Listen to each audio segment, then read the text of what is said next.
بسم الله. السلام عليكم ورحمة الله وبركاته. أخيارتا شرفت لسود هذا دمانتين بقى كسود هذا مدشنا راتسن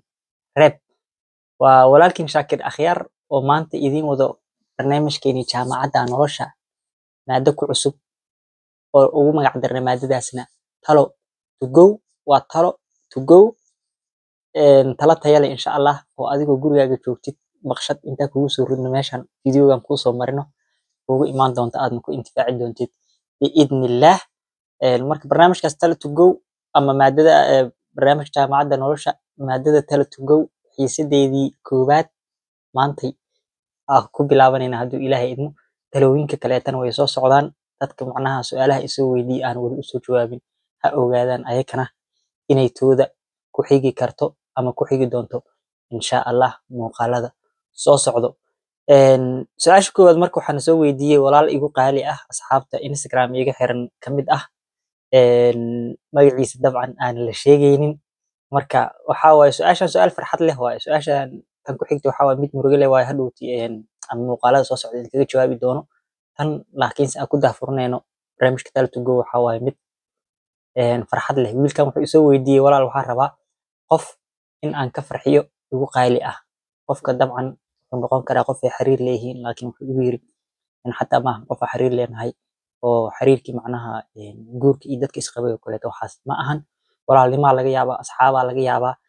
waalidiintiisa ama ehelkii qaraabada inay yihiin laga yaabaa marka labada dhinacba ha u qaato qofkii taladan qaadanayo oo qofkii nolosha isla wadaagayeen oo isqabeen ka farxinayo iyo qofkii asxaabtiisa iyo ehelkiisa raba inuu ka farxiyo asagana dad abaal u galay ama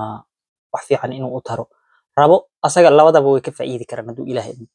marka taladaas markuu isoo weydiiyey walaalkeen oo ah qof aan rabaa igu qaali ah inaan ka farxiyo maxaan sameeyaa isla markiiba waxaa igu soo booday buuga igu soo booday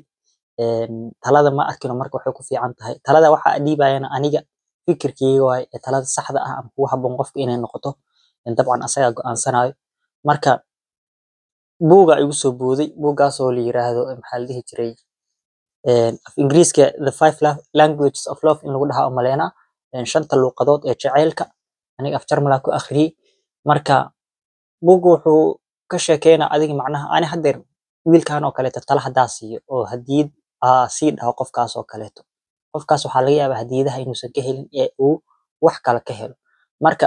dadka inay ogaadaan waa macnaha dabcan talad markuu kusoo weydiistay qofka inaad wax u sheegtid wax kula fiican u sheegaysaa laakiinse walaalkay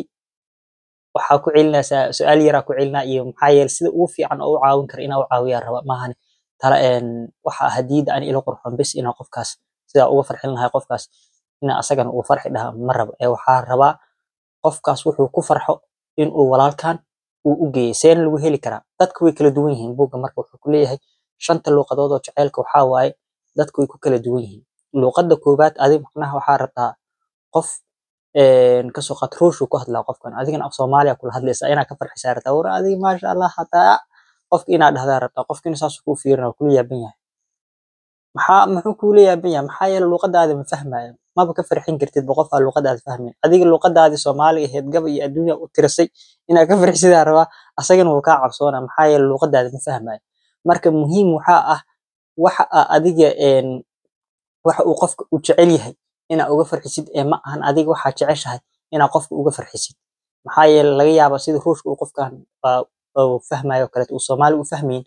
asagana inuusan macnaa waxaan adiga aad jeceshahay laakiinse asaga uusan jeclayn saas darteed marka luuqadda koobaad uu qofka inuu ku hadlo loo baahan yahay oo xiriirka jaceylka marka la dhahayo xiriir oo dhan ay kasoo qaatay luuqadda koobaad oo qofka oo inaa ka farxisid la rabo uu ku hadlo waxaa ka mid noqon kara luuqadaha midda la yiraahdo words of affirmation waxaa waaye words of affirmation waxaa waaye marka ammaanta aqoonta ama aqoonsiga aa dhehe iyo mahadcelinta qofka inaa uga mahadceliso oo kaleeto waxa uu kuu sameeyey marka qofka ereyo wanaagsan inaa ku tiraahdo gabiga ah hadeer sheegeen oo kaleeto iyo warqad qurxoon inaa u qorto iyo fariin yar inaa uga tagto iyo mahadsanid inaa dhahdid iyo wax uu ku fiican yahay inaa u sheegtid oo wallahi saasaa sameyso maasha allah waaye top waaye inaa ku dhahdid qofkaas waxay u tahay maasha allah hadiyad weyn u tahay midda koobaad taas waaye macnaha wuxuu ku fiicnaa qofkaas oo kaleeto hadaa u sheegi kartid wareyso marka qofkaas inaa u koorgashid waaye qaybta koobaad waay. Tan labaad waxaa waaye quality time. Qofkan wuxuu ka jecel yahay wax kasta inuu adiga waqti kula qaato, oo macnaha hadiida uu keeni lahayd ama ereyada waxaa ugu qiimo badanba in aad asaga waqti la qaadatid oo la fadhiisatid ama la socotid ama meelaha la warwareegtid ama la dheeshid waxay rabta ha noqoto. Laakiin qofkan waqti adiga iyo asaga wada qaadatiin oo maasha Allah baashaashiin wax faa'iido leh ka wada hadashiin ama ciyaartiin waxay rabtiin ha noqoto. Laakiinse qofkaas ina adiga u fadhiisatid oo waqti la qaadatid waa luqadda labaad. Luqadda saddexaad waxaa waaye receiving gifts. Arkino hadiyadaha ma arkino midii aan ka sheekeynayn dadka badankood la yaqaano waa hadiyada isku hadiyadeyn. Hadiyada qasab maahan adiga iPhone ugu dambeeyay inay noqoto oo wax qaali ah ay noqoto ama baabuur weyn iyo guri iyo adduunyo inay noqoto ma ahan. Hadiyadaha xataa tooda yar oo qiimaha leh oo qofkan ma arkino ku habboon, laakiinse qofkaas way farxad gelinaysaa maxaa yeelay wuxuu dareemaa in aad ka fikirtay qofkan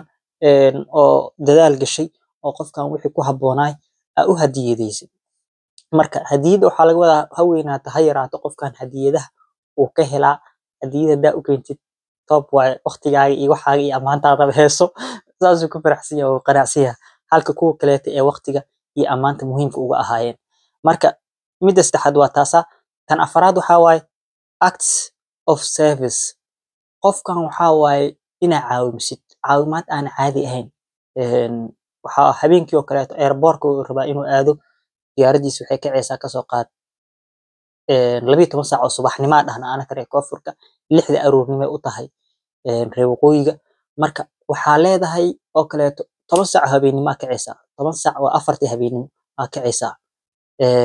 Salaad subax oo la gaaro salaad subax ayaa tukanaysaa qofkii baabuur ku qaadaysaa airport ka geynaysaa maasha Allah qofkaas waxaa waaye top waaye wax fiican oo u sameeyay ama isbitaalka ku booqanaysaa soo joogo oo waa la joogaysaa wax u geynaysaa quraac iyo adduunyo maasha Allah qofkaasna waa ka farxisay. Maxaa kaleeto ku sameyn kartaa howl guri maasha Allah howsha guriga ka caawinaysaa waxaa leedahay ka fariiso maanta tan anaa qabo inta anaa dabaraayo xagga anaa kala dhigaayo ka leexaa leedahay adiga igu daa hawshan. Marka taasoo kaleetan waa sameyn kartaa macnaha qofkaasna wuxuu dareemaa inaa caawisay oo ma arkino hiil iyo hoomal dhihi jirno caadiya ma arkino qofkan si uu dareemi karo oo u jeedo hool loo jeedo oo u qabatay abaal weyn oo kaaga heena waana ka farxisay oo macnaha hadiyadii iyo hadalkii iyo maxaa la dhihi jiray waqti aad la qaadanayso waxa ugu qiimo badan qofka afaraad maxaa waaye wuxuu ku helaa in aad hool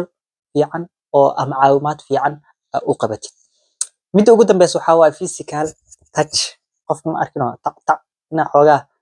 taabashada waxaa ka bilaabataa ABC da waxaa waaye 26 xaraf meel leedahay ma aqaan ilaa iyada ma arkino iyada ha raadin ABC da bilawga waxa ugu bilaabat ma arkino waxaa laga yaabaa salaantay ka bilaabataa salaanta maxaa ku xigo salaanta habtaa ku xigi kaleeto habtaa ku xigi karto